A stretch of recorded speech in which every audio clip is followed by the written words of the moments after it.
In today's video, I'm going to teach you how to upload a photo to ChatGPT. If you find this useful, consider subscribing and liking the video. So let's dive right into the process. First things first, you'll need to open your web browser and go to the ChatGPT website. Just enter the address in the search bar and you'll be taken to the home page. Once you're there, take a moment to explore and familiarize yourself with the interface.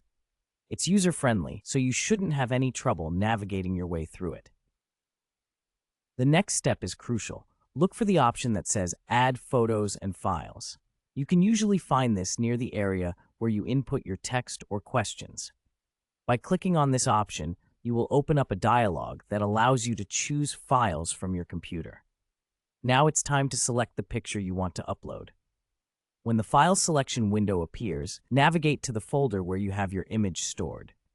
Whether it's a family photo, a screenshot, or a graphic you would like to share, find the specific image you want to use. Once you've selected your picture, click on the Open button. This will initiate the upload process. You'll notice that the system starts processing your image, which should only take a moment or two. And just like that, you've successfully added a picture in ChatGPT. It's pretty straightforward, isn't it? This functionality can help you enhance your interactions, share visuals to clarify your questions, or make the chat more engaging overall.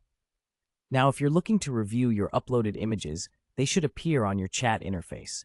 You can click on them to see how they look before sending. This is a great way to make sure everything is in order. Before we wrap things up, let's go through those steps one more time quickly. First, visit the ChatGPT website. Next, find and click on Add Photos and Files.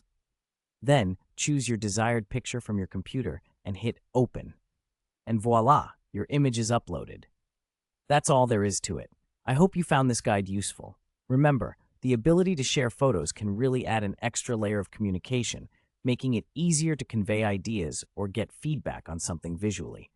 So if you enjoyed this tutorial and found it helpful, please give this video a thumbs up and think about subscribing for more content like this. Stay tuned for our upcoming videos, where we'll dive deep into other useful features and tips for maximizing your experience with ChatGPT. Happy chatting, and I can't wait to see how you make the most of this exciting tool.